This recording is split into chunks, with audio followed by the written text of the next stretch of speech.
The Colorado Avalanche get a much-needed victory to end this 4-game losing streak, and they do it in Washington in the tune of a 6-3 win.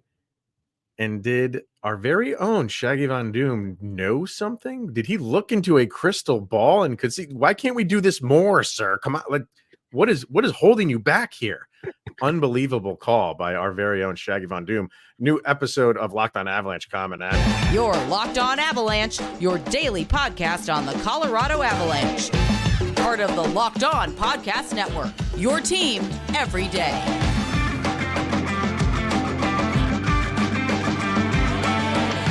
All right, everybody, welcome to the Locked On Avalanche podcast, part of the Locked On Podcast Network, your team every day. I'm your host, Chris Maselli. With me, as always, Mr. Shaggy Von Doom, Kyle Sullivan.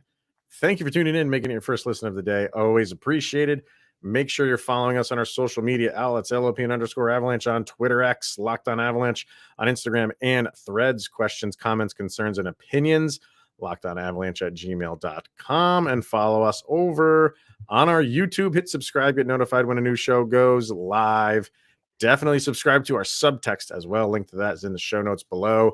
And when you do, you become one of our very special insiders. Chat with Kyle and I one-on-one, and we share your thoughts and opinions on this very podcast, like we will do later on when we discuss this Avalanche win in Washington. And yeah, we'll start right there, man, because it was needed. Like, you know, when you have losing streaks like that, it doesn't take a rocket scientist to know you got to end those losing streaks as quickly as possible. You don't want it to get to 4, but this one did. And maybe this was the right opponent at the right time. And that's what we have there if you're looking on YouTube. But the Avs, it wasn't perfect, but it was much better.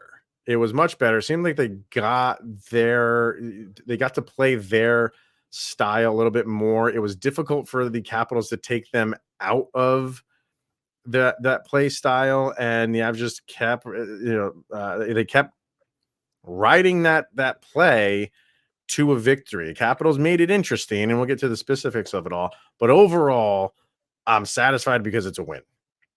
Yeah, and it's not just a win. You were talking about the play style and the Capitals trying to take the Avalanche out of it. There was almost they had an opportunity. The Avalanche went up 2-0, and the Capitals came right back at 44 seconds and tied it right back up 2-2. And It was one of those that just for the Avalanche to be up, wow, that was new. They're up 2-0. Oh, this is incredible. We're getting back on track. Avalanche hockey, here we go. And then in the blink of an eye, bam, bam, tie game. And then you felt the emotion and reality come back. You're like, oh, great. Here we go again. How's it going to fall apart? And you could see the team kind of internalize it a little bit, but they kept pushing. And they kept pushing. And that was a beautiful thing to see. The Avalanche got a goal on the power play, for goodness sake. Power play is good.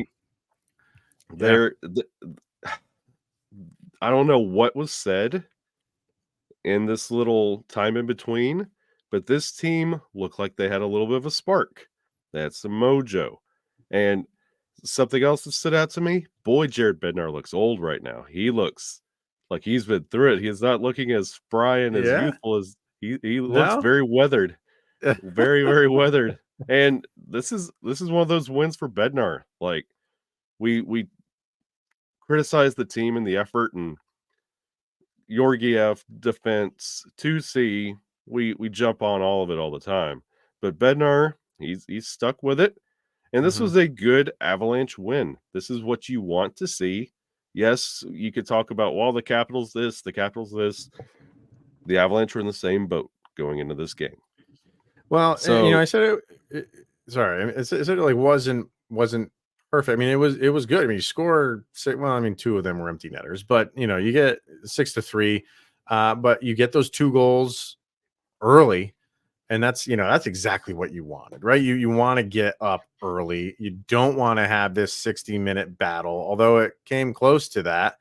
But I kind of felt like there were still mistakes happening. And they showed in that 43 seconds or whatever it was, you had the first goal, it was kind of just lazy defensive effort and I'm pretty sure it was Nathan McKinnon.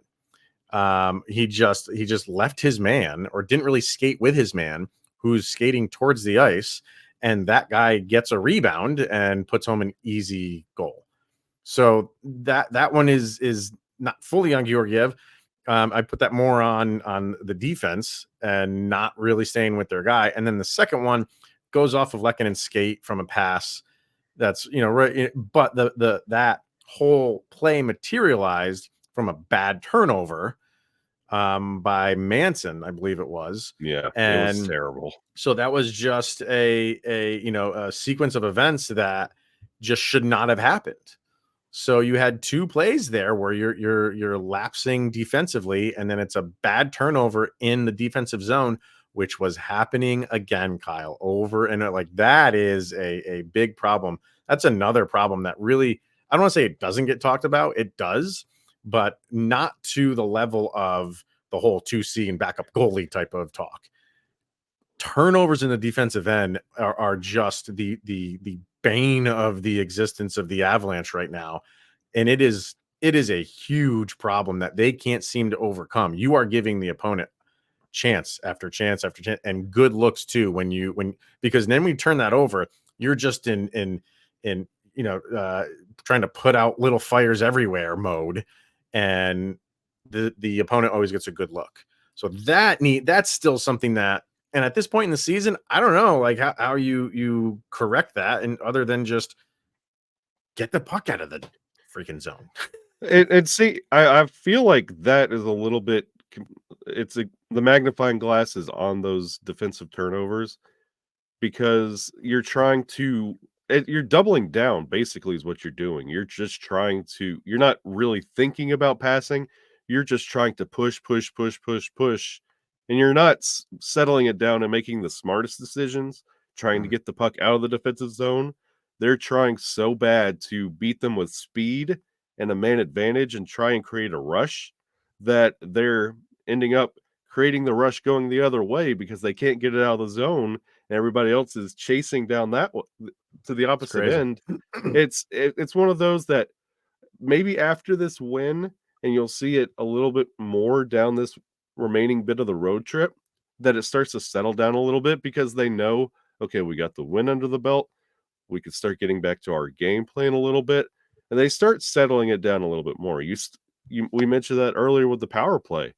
It has a really good, more controlled look, and I'm expecting to see that in the next game when it comes to zone transitions, a more relaxed and controlled look, because you don't have to try so hard to make something work. Yeah, I thought the power play looked really good, especially the third one. They were getting really nice looks, and it's what happens when you're able to set up and you're not stagnant. And you're not just, just logs, just standing there, passing around the perimeter. They were doing perimeter passing, but they were moving, they were weaving, they were going to different areas, and you were getting looks because of it. The third one, you didn't get a goal, but that's okay. Like you set things up for beyond the power play when you can have a solid power play. When you're making the defense just on their heels. Sometimes that can carry over. We saw it from Washington's perspective. They had a power play that they didn't score on, but when it got back to 5-on-5, they kept the ice tilted in their favor. So it does a lot more than just, okay, if you don't score on that man advantage, you can carry it over into the 5-on-5. So very happy with that. Let's see, we'll get into stats here in a second, but one thing I wanted to bring up, I thought this was interesting. I like Money Puck. I talk occasionally about Money Puck. And they have the always popular deserve to win-o-meter on Money Puck. And it's just kind of a fun thing that they throw up there. And basically how it works, we haven't talked about it in a little while. So if you don't really go to Money Puck or know what this is, it's literally a chart that tells you the team that deserved to win, and they base it on 1,000 simulations of the game and the stats within the game, but also average goaltending, not elite goaltending, not terrible goaltending, just league average goaltending. and spits out a percentage on who deserves to win. Who deserves to win this game? The Washington Capitals, 64.8% to 35.3%. That surprised me. Usually, the team that wins doesn't always win the deserve to win-o-meter, but it's usually I'll say this, if the team that wins loses the deserve to win-o-meter, it's usually like 45% to 55% or somewhere within that range. This is heavily weighed towards Washington. I'm kind of going through the stats. We're recording this like right after the game is over. So I don't know specifically what they're going off of here, but it looks, it looks, because expected goals, Avalanche lead in expected goals 4.29 to 3.5. So it's not that. Let me look at where it kind of tells a good story is in your, okay, so for medium danger shots against Georgiev, 9, high danger, 5. 5 is a pretty good number for high danger shots, because you usually get, there you go, for the Avalanche, they only had 2. You're usually around 3 for high danger, 3 or 4. Anything over 4 is a lot for a team. So they had some pretty good high danger shots that they didn't convert on. And we'll get to this when we start talking about stats and everything. Mhm. But not only did the high danger shots being let up, but ticky-tack calls in the second and third, not affecting how this team was pushing and trying to establish. There was a lot of really good things that you could take away from this. And just the knowledge of, hey, the losing streak is over. We now have a winning streak of 1. We can start putting things back together. That's what you want to see. This Avalanche team could take a lot from this, but there's also some things we'd like to leave behind as well. All right. So let's talk about more of this stuff. Stats and yeah, a couple of those really, really iffy to bad calls that were made that could have given you a different outcome in this game. So we will discuss all of that. And of course, our sound check and our people from Subtext, all that coming up next. All right, first, let's hear from Game Time. And you shouldn't have to worry when you're buying tickets to your next big event, because Game Time is the fast and easy way to buy tickets for all the sports, music, comedy, and theater events near you with killer last-minute deals, all-in prices, views from your seats, and their best price guarantee. Game Time takes the guesswork out of buying tickets. And some of the things that we love about Game Time, like we said, the view from your seats is absolutely perfect. Yeah, that all-in pricing. You don't have to go through the whole menu, pick everything you want, and then when you get to checkout, oh surprise, here's a whole nother fee. So Game Time takes the guesswork out of that. I personally cannot wait. Pearl Jam just announced new album, a new song was released, and a new world tour. I haven't decided which one I'm going to go to, but I can almost guarantee you whenever I do, wherever I go, those tickets will be purchased on Game Time. Yeah, definitely. Bring it on. So download the Game Time app, create an account, use the code LOCKED ON for $20 off of your first purchase. Terms apply. So once again, create the account and redeem the code LOCKED ON, LOCKEDON, for $20 off. Download Game Time today. Last minute tickets, lowest price guaranteed.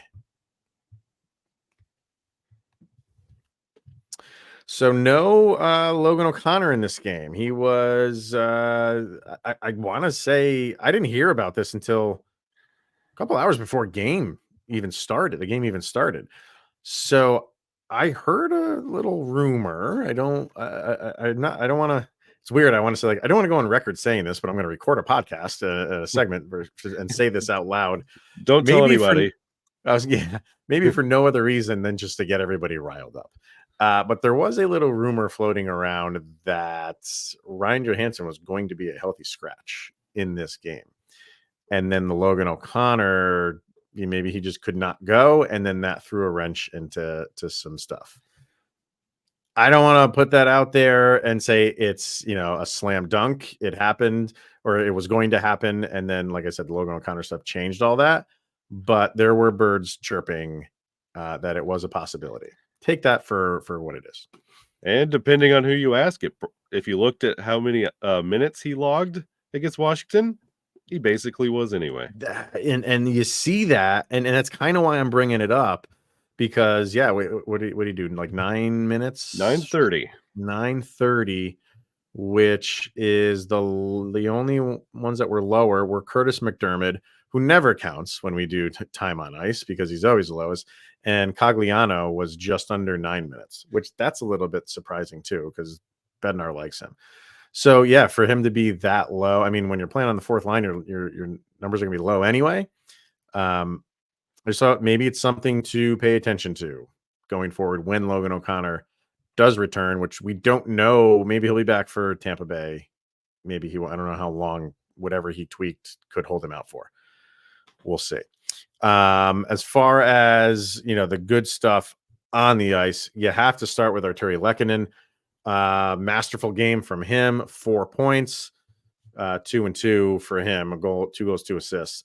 So he was, you called it, sir. You said yesterday, if you listened yesterday, that he was your pick for your daily fantasy player, and he made you look like an absolute genius. Well, I was deathly sick yesterday, so when you lose a couple of your senses, the other ones are stronger, and my prediction sense was stronger with Lehkonen, Yeah, and he played like a man possessed. He looked really, really good. that no look between the legs pass to Mikko on the power play, that was just a thing of beauty, absolute thing of beauty, and he was strong really in all three phases of the game.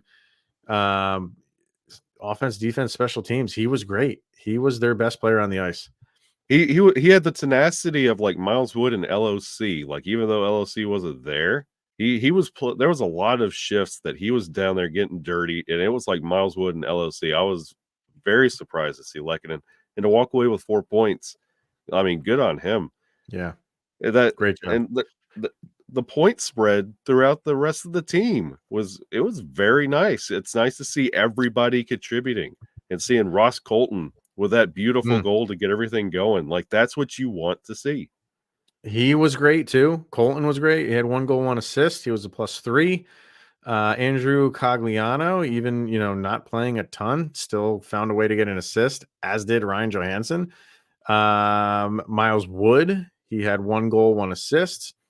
Mikko Rantanen with the goal from that Lehkonen pass, he added another assist. Nathan McKinnon, he got back on the score sheet. He was off for the past few games, so he had 2 assists.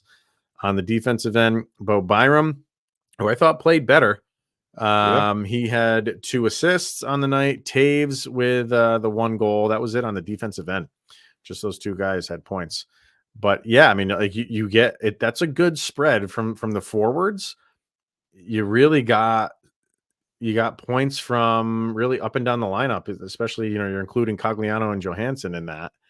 And then you got Colton, Miles Wood, obviously McKinnon and Rantanen doing their thing, liking it. So you really that was from a points perspective and production perspective, that's what you want to see. You want to see it come from many different facets and not just the top guys needing to shoulder the weight. And almost even in the faceoffs as well. So it was 35-33. So that's also getting better, improving. And how we were talking about utilizing the power play, you don't always have to capitalize on a goal. If you could just keep guys out there and string them out there for a minute and a half, 2 minutes on a shift, and you could get all your lines producing goal wise, like these are body blows. These are body blows, the Washington Capitals. So if you could get those 2 things working in conjunction with each other, it's a recipe for success. And hopefully the Avalanche could see that all the little pieces you put together makes it a lot easier game plan for a full 60. And the Avalanche are a better team than Washington, right? And I think that's why I said like they were the right opponent at the right time, because they needed to face a team that they could enforce their will on.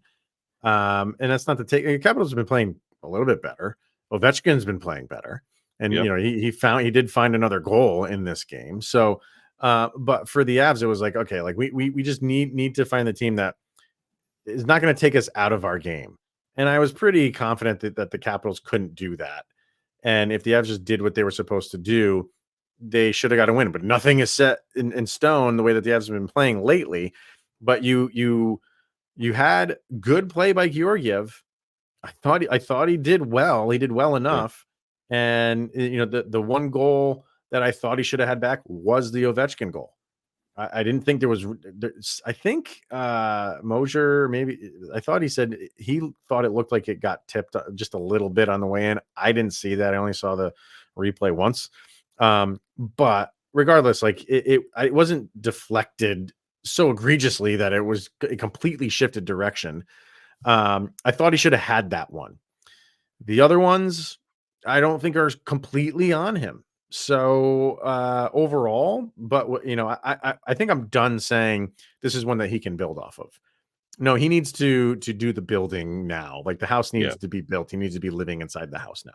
Yeah, like this just needs to be a daily thing for him, or whenever he is starting.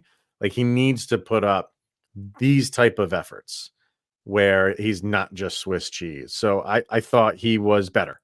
I'll say that. Yeah, and for Ovi to get his goal, for the team to get out of the game healthy with a Tom Wilson floating around, and for Nick Dowd to decide I'm going to be Tom Wilson tonight and dirty it up. Nick Dowd's my boy. He's an Alabama kid, but like for him to go to the lengths that he did in this game, it was a little extreme, but the Avalanche kept a level head and walked out with a W. So 2 points is 2 points. The bad call I definitely want to bring up. So let's discuss that. We'll get to our subtext people, and then of course our sound check. We'll do all of that coming up next. All right, let's hear from FanDuel, and you can get buckets with your first bet on FanDuel, America's #1 sportsbook, because right now, new customers get a $150 bonus bet with any $5 bet. That's $150 if your bet wins. What do we do? I mean, you've had hockey around for a while, Kyle. Football's done. Football is usually, where people love to go for betting. Is it March Madness? Is that what the next thing we're looking forward to? March Madness, baby. How's your I almost said, how's your Bama boys doing? How's your Auburn boys doing? Oh, they're doing pretty good. They're doing pretty okay. good. So we're looking good. We're looking forward to them. They are Final Four possibility, is what you're telling me.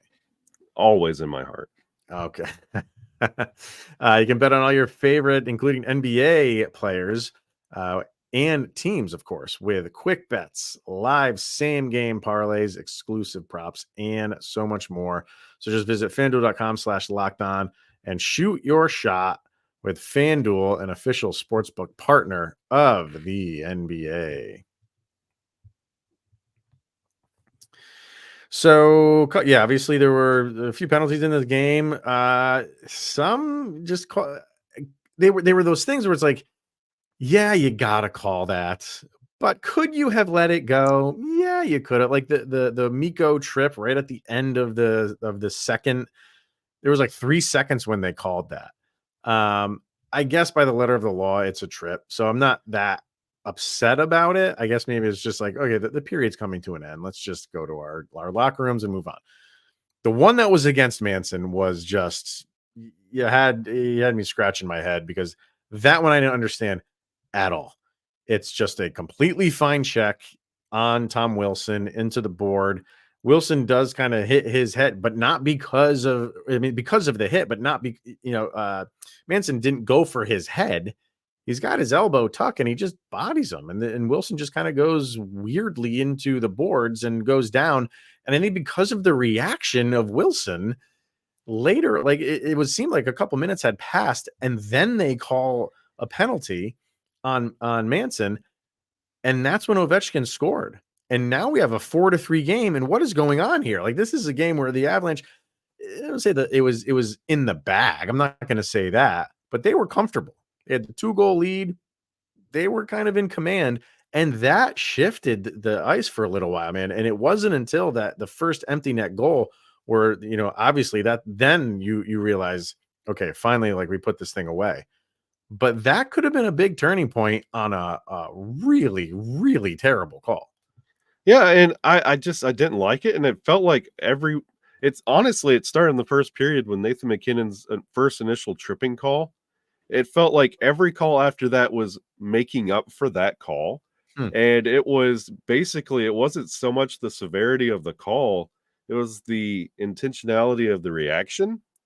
Because TJ Yeah. Oshie dragging Manson to the ground like that, I felt like that wasn't that extreme, but that got called, and it felt like that was a makeup for the Nathan McKinnon. And then just all game long, it felt like it was the reaction over the actual penalty. And I didn't like how the Mm. calls were called all night long. Yeah, like you get games where it's like go out and as long as it's nothing egregious or dirty, we'll let you guys play. And then it's like this where it's like, no, we're not going to let you get away with nothing. Even the one that was against Gerard, Yeah, that he got spun around a little bit. Again, it's like his reaction, like he did get spun around. His reaction maybe drew that penalty. I'm not saying it was an embellishment or anything like that, but could you have let that go? I think that like is a borderline thing, and they were not. They were the line in the sand for them was they were on the other side of this border of no, we're going to call that stuff, yeah. and it did go both ways, but that one specifically on Manson was just horrible, and it could have been catastrophic for the Avs to give up. After the goalie's pulled, I was like, here we go. Like this is what's going to cost the Avalanche to keep this losing streak going. A terrible call like that, but lucky for It's them, the did Super not. Bowl all over again. Did not. Yes. All right, let's get to some subtext comments here, and then we have our sound check, of course. Electrician Ziggy, are the number one electrician in the country, I've been told. I don't know if that's true or not. Ziggy Zig, as the Spice Girls would say. Oh, there you go. Wow. You are bringing it back, my man. First, he goes, Lecky is, as Moj and Riker said, the Swiss Army knife of the Avs. He can play on any line and make an impact. Second, defense was solid overall. I can't recall a single breakaway opportunity for the Caps. Breakaways, no. But like I said, for the first goal, McKinnon not really, Yeah. his defensive responsibilities lacked in that one, and the clearing the puck was a difficult thing too. But other than that, when you're setting up your defense, I think it was okay. That's a good point. Like we talk about Georgiev's problems. A great way to eliminate those problems is eliminate rushes. Yep.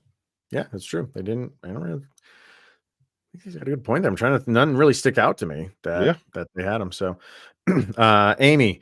Felt good to get those 2 points. Far from perfect, but the improvements were obvious. Very nice to see Lecky with a high impact performance. The back call on Manson spiked my blood pressure because it seemed to tilt the ice towards the Cap. There you go. Just what we were talking about. But I'm glad we didn't let the game slip away. She's 100% right. Like you needed this win. And when like you had it in your hands, you let it up with the 2 goals and they tied it. You went back up. You get the bad call, leads to the Ovechkin goal. All the makings are there for you to just implode again. And the Avs held firm, got the 2 empty netters, and she's right. Like it's good that they just didn't do that and just say like, oh, that call is going to be the doom of us. So no, they stuck to their play and got the win. Yeah, it's good they got the win. It's even better they got the win despite insert here. Yeah, exactly. Kyle Steele. Giving another Kyle some dap here. Shaggy called the Lehkonen. Shaggy called that Lehkonen would have himself a night. All right, Kyles. Come on, like just because you guys share a name does not mean you guys just need to have a bromance here. Like this, enough's enough. It's me, Kyle Steele, and Kyle Petty. I think that's your 3 famous Kyles. We got Easton, Lecky, and Colton on fire. Man, I love my middle 6 of the pack workhorses. Sammy G looked feisty out there. I love it when we have a bit of an edge. We're missing that from Bo. Yeah, I don't want Bo to be that guy just with his history of head injuries, but I get what he's saying. So that's not the droid you're looking for. Val Nichushkin will be back. Hopefully soon. And Madam Battleaxe, she said, "Oh, it was nice to see the boys doing what needs to be done. Lehkonen, we missed you." And although she missed the Colton goal, She goes, but she gave him like 3 thumbs up for that. Let's please ride this wave to Tampa and show them the Avs way of doing things. ... Again. So she's twisting the knife into those Tampa Bay Lightning, who probably are not over losing that Stanley Cup final. And why you would never get over that stuff. You never get over great things happen in that arena for the Colorado Avalanche. That's right. All right. So yeah, if you want to be in on that, definitely subscribe to our subtext. Like we said, link is in the show notes down below. Last bit of info that we got, and that is our Locked On Avalanche Soundcheck. Kyle and I pick one song each that we think best summarizes the most recent game. Put these songs up on a playlist over on Spotify. Just go search LOA Soundcheck volume number 3. What do you got for this one, sir? One of my favorite little guilty pleasure bands. I throw them on. I have my own little special playlist for these guys. This would be the Black Keys off the Let's Rock album. Get Yourself Together. It's like, this is what you want. This is great. But you also have to realize it's the Capitals. You have the Lightning coming up. Get yourself together. Like, it's a good vibe. Listen to the song. It's a really good vibe. And like Madam Battleaxe said, like, go teach the Lightning a lesson. You have the quality of a roster to do it. Get back on track. Love it. Mine, I'm going with I'm gonna go give some the Lecky, ride this Lecky wave for at least for today, and AWOL Nation song called "Jump on My Shoulders." And that's what he did. He was basically like, no, I'm feeling good. I'm feeling it. Offensively, defensively, penalty kill, power play. I'll do it all. Like we were saying, the Swiss Army knife of the team, definitely. So he basically was like, I will take this team and do like the song says, jump on my shoulders and we'll ride this thing to victory. So that's what I'm going with today. It's awesome. It's a great thing for the Avalanche to have so many players that can do that could just step up. Yeah. Yes. Yep. Because if you've been there through like 2015, 2016, 2017, it was one line and you're reliant on Landy or Nate or Mikko, the end. Now you have 2 to 3 lines where one guy could step up and do that. It's a great place to be in. Yeah. We've seen Miles Wood do it to an extent. This year, Colton's done it to an extent this year. Like, LOC, absolutely, Logan, yeah, definitely. So it is good to have that. So, all right, that's going to wrap it up for today. We will be back tomorrow with anything going on in the Avalanche Nation world. So definitely tune in tomorrow. But for this one, thank you for making it your first listen of the day. That's always appreciated. He is Mr. Shaggy Von Doom, Kyle Sullivan. I am Chris Maselli. This is the Locked On Avalanche podcast. We'll see you guys tomorrow.